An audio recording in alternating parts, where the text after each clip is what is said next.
Well, good Monday morning to you, and welcome to our live edition of Healthy Living South Mississippi. Live healthy, be healthy with Doctors Jim and Janine Fox of Doctors Nutrition, located on Cowan Road in Gulfport, just south of Pass Road. And we've got a special week for you this week. You know, of course, we're actually live on Mondays, as we have. Normally, we rebroadcast on Friday, but this week we're going to be back live on Friday. Yes. Doing a we're live as we get, right? Yeah, sir. As live as we get. This is true. No big parties here. I don't know. Going into the Labor Day weekend, you never can tell what happens. But actually, so today's show will be rebroadcast next Monday on Labor Day, and the show that we're going to do this coming Friday, which will be another open line call-in day, to where you can call in and ask questions about anything. We had a great success with that here a few weeks ago, so we're going to do that again, and that show will be rebroadcast next Friday. So we'll be live twice this week and pre-recorded twice next week. Anyway, phone lines, 896-0713, 800-349-0713. Stephanie is waiting to take your call, whether you want to be on the air or if you want to just pass the question along to her about today's topic or anything in particular you've been holding on to for the weekend. Today's topic is something that a lot of people do have problems with. Sometimes you may not realize it until it gets serious. Right. You usually don't. And that is the amount of plaque in your heart. Well, in any of your arteries, right. And you see the commercials all the time about, you know, the plaque, little animated thing, how it builds up in your heart, and then they tell you, well, you need to take this, this, and this, and this. So, but maybe more natural way of doing it than taking a lot of these drugs. Well, it is. You know, the little animations that you see is always talking about the culprit cholesterol. And cholesterol is the last thing to get to the fight, okay? Let's face it. There's damage that's done to the artery first, whether it's the artery around the heart or whether it's the carotids or anywhere, really, into the kidneys. I mean, it can be anywhere. But the first thing the body does, due to inflammation and so on. Inflammation is actually usually the That's cause to point. begin with, right? So you have to keep that inflammation under control. And, you know, because the body, it's a mechanism where the body's trying to fix things. And it fixes it where the immune system puts in certain of the immune system cells, and they, you know, form the substrate or the foam cell layer in that endothelium, which is a lining of the arteries. And then some cholesterol gets accumulated there because of those foam cells. So it's, you know, it's one thing to reduce cholesterol, and you know, there's things you can do to keep the cholesterol in good shape. You know, it's more about managing a lot of these risk factors, than just saying, oh, we're going to. Yeah, well, what makes you at risk? What are some of the things that make you at risk for probably number one? Number one is genetics. Yeah. I mean, I was going to say diet. Well, genetics but and diet go genetics together. and diet. You probably grew up eating a certain way due to the way the family ate. Exactly. But if when people come in, that's always a question that I ask them: is there any heart disease in your family, and at what age? Because okay, yes, if you had a problem and your dad was 88 when they had a problem, that's probably not a big genetic risk because it was more of age. But if people tell me my dad or my mom dropped dead at 45, that's a big risk factor. Yeah. So that's a big reason to start looking. Okay. Margaret and Wiggins, do probiotics help with diverticulitis? Sure. They actually do. They they're not going to. Diverticulitis, or the little diverticuli get inflamed, which is the itis, little pockets. If you have enough probiotics in your gut, it keeps down the bad bacteria. And when you actually when the diverticuli actually get real inflamed, it's usually due to an infection. And good bacteria can keep down the infection of bad bacteria. So it doesn't actually doesn't get rid of the diverticuli. It just keeps them from getting infected. Okay. Yeah. That's what it's, you know, once that pocket or diverticuli is formed, it's not going to go away. You're not going to get rid of it, right? But yes, taking the probiotics are definitely helpful when you have that. Yes. Yeah, because I remember when, you know, didn't have diverticulitis, but just a lot of things. You'd be amazed. A lot of people take antibiotics and everything, and it kills everything. Right. It kills the good stuff sure too. does. Where, you know, your probiotics is what really helps you out. And I had the crud here first of the year, and I held on to that stuff for a couple of months, and I finally, you know, got on some probiotics, and within 30 days it was gone.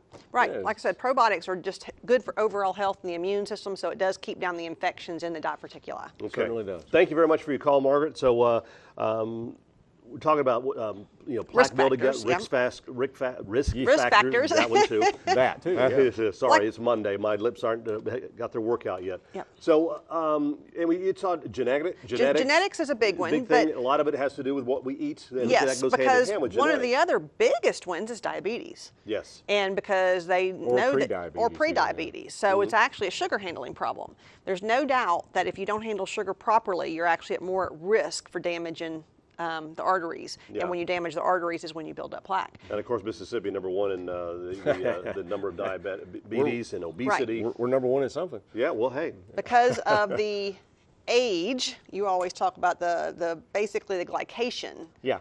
When you look at that, and I think this is a factor that medicine is really misleading the public on. They say, well, your A1C. Now, what's your A1C? And a lot of people bring in their lab work that they've had done at their physician, and it didn't include an A1C. It should. It's that important to your health. And if that A1C goes above 5.5, now that's still within the range. It's still normal, considered normal. But all the research shows if it goes above 5.5, 5.5 or higher, you're causing damage to the tissues. And when you think tissues, think arteries. So that's what's happening. And everybody just kind of ignores it. Oh, don't worry about it. You're fine. Now, is it irreparable damage? Well, in a way, yes, and in a way, no. I mean, it depends on how much of it's damaged. This glycation, and it's what they call advanced glycation end products. And that's what causes the damage to the arteries and other tissues. And it depends on how much damage is actually done. Now, if it gets too far advanced, it's going to be tough, But we've seen some pretty significant blockages in, like, say, the carotid arteries. Carotids are an easy one to see. That's really easy one to see. Because you can see it with ultrasound. Yeah, ultrasound shows. Yeah. And we've actually seen, now it takes time. This is not something that happens overnight. It takes a good year and a half, maybe longer. But we've seen some significant reduction in the plaquing in the carotid arteries. And if you're reducing the plaque in the carotids, you're reducing plaque other places. Too. Yeah. And that's one of the major things that, of course, when that blood starts backing up, just where it's not flowing. When it's not flowing, then that could really cause some major problems. So we're going to take a break here and come back and talk about tests that you need to do to see if you have problems with that. Right. So our phone lines are open at 896-0713, 800-349-0713. Stephanie is on the phones today, so give her a call and she'll pass the question along to us, or you can ask the doctors yourself.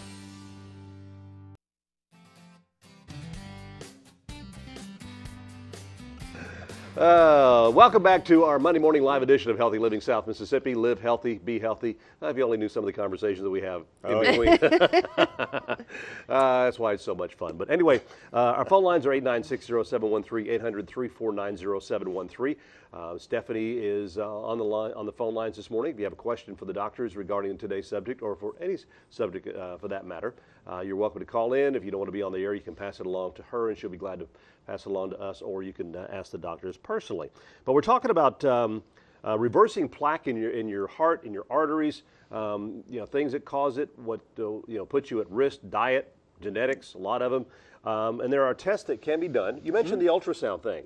About doing that in the carotid arteries. A lot of people have that done because we have a lot of people bring in their results and let us look at them and things like that. So that's actually a pretty easy test because it's non-invasive and it's just a ultrasound. And it's pretty, to be honest, it's pretty cool because I've had it done myself. They'll put that up there and you can just, and they'll put the sound on it. You're like, and there's actually there's another test too that a CT scan called a calcium score. Okay. And that's another thing that you actually can maybe ask your cardiologist about because they're the ones that tend to order them.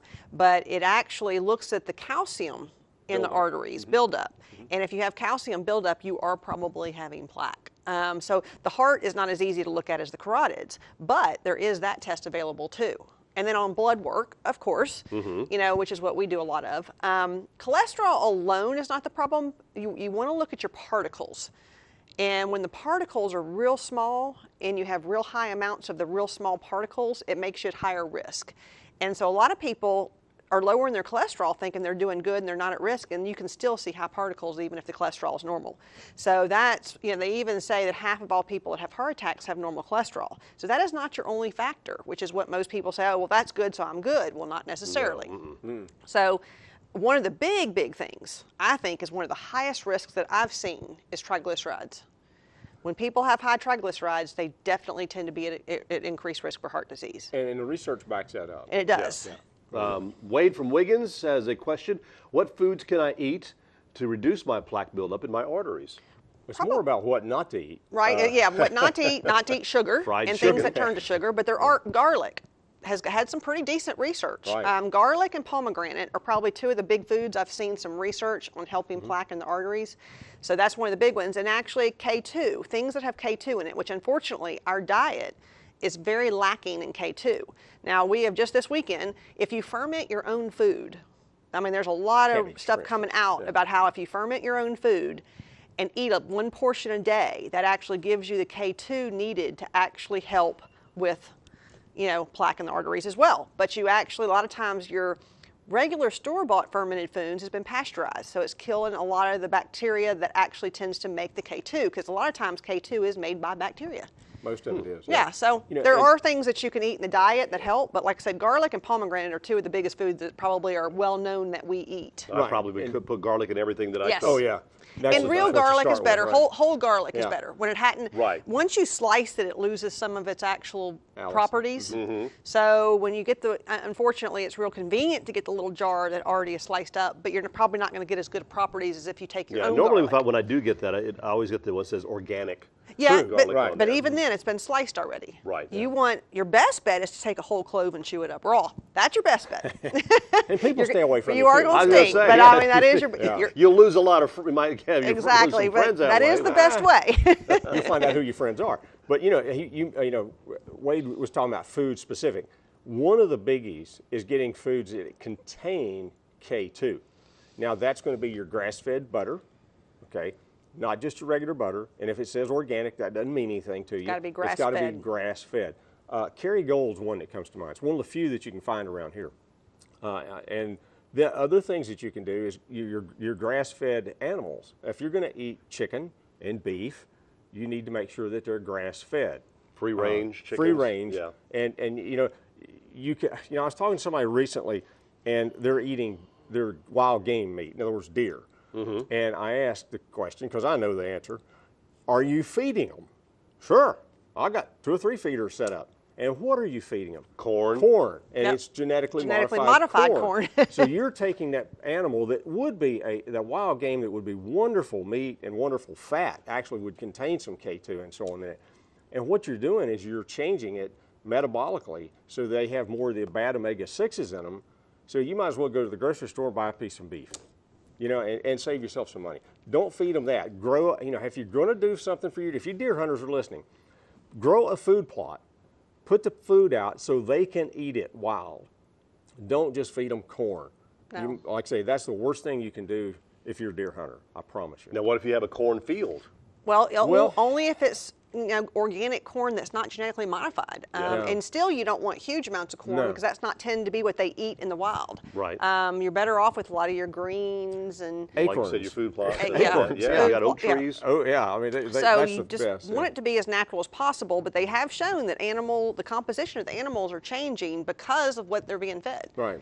And so that's why grass-fed animals are the best, because the actual green that they're eating actually helps the production of K2 in them. Right. Yeah, what about farm-raised fish? Like we had the farm-raised catfish in the Delta. Well, because they're feeding them Purina catfish chow.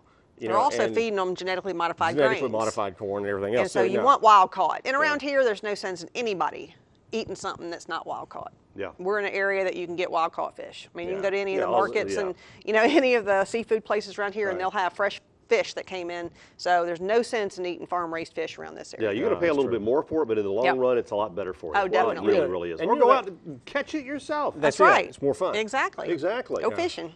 Yeah, because there's a lot of, but be sure you obey the laws, and as far as your limits and all that stuff, because the fines can be pretty hefty. But in the long run, it is a lot better to eat fresh. Right. But fresh fish caught in this area. Diet's big, but we also were talking about testing, so we want to get into that. Like I said, definitely know your particles. The C-reactive protein, which is an inflammation marker, like we said, inflammation is usually the cause. And there's actually something that can block an artery quicker than cholesterol, and that's homocysteine. And homocysteine has definitely been shown. It's an inflammatory marker also, but they know that people with high levels tend to actually get more plaque, both in the heart and in the brain, because it also increases dementia. So we always say know what your A1C is, because we see many people where their fasting sugar is normal, but their A1C is high. They have no idea that they're pre-diabetic or diabetic because the testing hadn't been done. So A1C, C-reactive protein, homocysteine, your particles. And that particle, when you talk about that particle, that's a special test. It's not just your normal cholesterol test. It's the one we do is, there's a couple of them. VAP is one, VAP. Other one that we do a lot of is the NMR. And it's actually a magnetic resonance, like an MRI of your blood. So you can actually see these little particles because, you know, to explain it easily, your blood is basically water and cholesterol is basically fat. Now, they don't normally go together very well. So the body produces a little sac or particle that's got a protein sac, and that's where it puts all the cholesterol. And then, okay, now that little protein sac can kind of float around in the bloodstream, doesn't cause any problems. And it's the little sac that actually tends to cause the plaque, not the cholesterol inside of it as much. And sometimes you can have normal cholesterol, but lots of these little sacs. And you can do things that to can change still be the a problem. size of it. The size of is really a biggie. Okay. Larry, we'll get to your phone call in just a moment. We're going to take our final break here and come back and talk about what you could actually do to decrease what you already have. And we'll also talk about this week's special. So we'll be right back. And welcome back to our Monday morning live edition, because this Friday we're going to do another live edition of Healthy Living South Mississippi, Live Healthy, Be Healthy. We're talking about plaque in our bodies and what you can do to maybe keep it from happening. Are you at risk? Things like that. Larry from Latimer has a question. I heard that plaque buildup could also cause strokes. Is that true? And are there different ways to avoid that? That is true. What happens is that when plaque plaque by itself is harmless by itself. It's when it becomes unstable. Now, unstable means little pieces of it can break off. And if that breaks off, and if it happens to go to the brain, we call it a stroke. If it happens to go to your heart, call it a heart attack. So either a brain attack or a heart attack, one of the two. Now, can you do some things to stop that or slow it down or turn it around? Sure. You know, like I say, increasing the K2. K2 it makes something called a matrix GLA, and it's a protein. And what it does is it picks up excess calcium. It attracts calcium. So if there's calcium in that plaque, it takes it out. And they've actually on cadavers, taken some of that plaque, and they've actually shown that it's bone.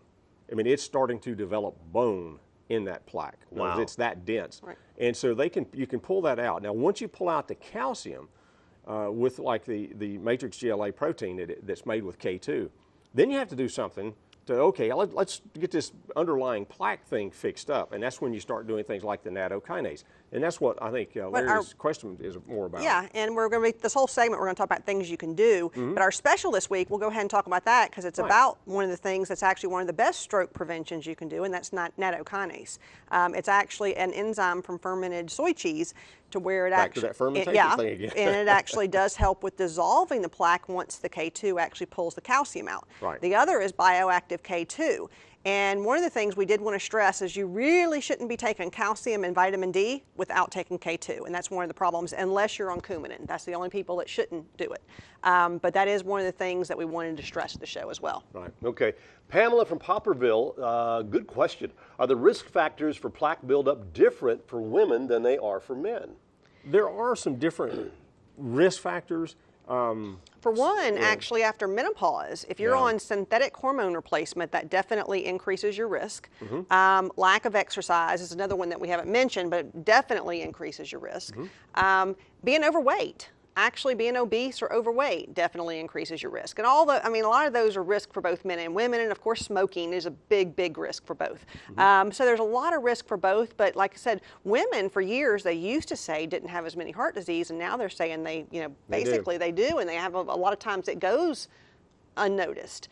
And I think a lot of the risk for women is they're taking so much calcium without taking the K2 with it, because women are told bone density, bone density, bone density, which is true, but they take all this calcium. I mean, that's one thing that almost every woman that walks in is taking is calcium. Not everybody needs calcium, for one. We don't use high amounts. Now, some women need some, but you really do want to make sure your D3 levels are normal and that you get the K2 with it to actually keep the calcium to go where it's supposed to, which is in the bones, not in the arteries. Right. Exactly. Yeah, K2 is so important because it does a couple of things. One, it makes that matrix GLA protein, which sweeps up the excess calcium like out of the arteries. And the other thing it makes is it activates osteocalcin, which takes calcium to the bone.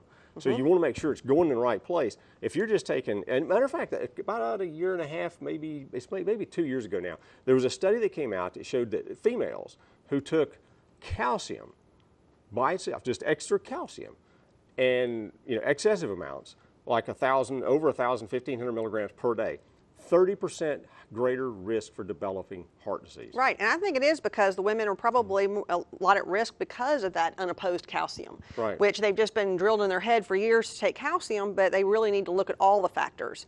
And so, it's not just about calcium. It's the D is part of it. Right. There's no doubt that you have to have the D3, and don't ever take D2. That's been no D2, just compound. D3.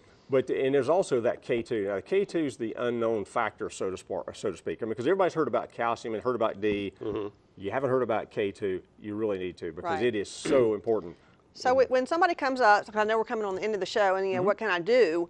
Well, actually, the next caller asked the question I'm fixing to answer. All right, Doris and Biloxi. What foods or supplements do you recommend for someone recovering from a severe stroke? Now, from a severe stroke, we definitely recommend glutathione, liposomal glutathione. Right. And there's no doubt about that. You also want to look at all your risk factors. You want to do that testing that I talked about. And then depending on what those tests show, what you need. Because we do see a lot of people after they've had strokes. So it really depends on the person themselves. But other things, for plaque is, like I said, they've even found, Linus Pauling, which a lot of people know about vitamin C research, did a lot of research on vitamin C and lysine reducing plaque as well. So if somebody comes to us and they already know they have plaque and they say, what can I do to reverse it? We always do the lab work. We check to find out what's going on to see what they actually need. Some do need the stuff for homocysteine, some don't. And we do have things to lower that. Definitely the nattokinase. Definitely, usually we use something called ADK2, which has your D3 and your K2, but we want to check levels first to see if the D is not too high. You also want to look at things like, lysine, liposomal C, and then we have a product called AminoFlow. And the AminoFlow actually basically helps the endothelial lining, helps repair the damage to the lining of the arteries, and keeps you vasodilated to keep you from having a problem from the plaque until you get it going. Because it's not an overnight process, like he mentioned earlier. Oh, no. We're talking, when you do natural stuff for plaquing, you're not talking about a week or 2 weeks. You're talking about a year or 2 years. So you don't want to wait until you've had a problem. The first signs of plaque, you do want to do something. But we've had, the same thing. We've had a fellow that had a severe plaquing in both carotids. It took a year and a half. Okay, but in a year and a half, he went from a severe blockage in those arteries to virtually clean. And at the same time, he had started the beginning of osteoporosis, and that was completely wiped away as well. And he wasn't too excited about that. I was. But I thought that was interesting. Real quick, William from Van Cleve, does store-bought garlic products help the same way garlic does, such as garlic powder? Probably not in the garlic powder. It's been too processed. Again, we talk about it when it's chopped, it loses its strength. And I mean, it's going to have a little bit of properties, but it's not going to have near as like the garlic cloves. Now, if you get a freeze-dried garlic supplement that has actually had its allicin preserved, then yes, it can help the same as a garlic clove. So in that case, yes, but not all garlic, even in supplement form, is equal. But I just say garlic powder, probably no, because of the way it's processed. Yeah, it's just definitely. Yeah. Now, I'm going to remind you again, our time is about up for this morning. We'll be back this Friday live for an open line Friday again. So just be sure that you tune back in on Friday morning for another live edition of Healthy Living South Mississippi, Live Healthy, Be Healthy. The doctors, of course, they will be at the Doctor's Nutrition beginning at 10 o'clock this morning till 5 this afternoon. And they will be there Monday through Thursday of this week. Yep. So be sure you stop by if you have any questions. You never need an appointment. Consultation is always free. They're located just south of Pass Road in Gulfport on Cowan Road across the old Garden Center. Anyway, have a great week, and we will see you back here on Friday for another live edition of Healthy Living South Mississippi. Live healthy, be healthy.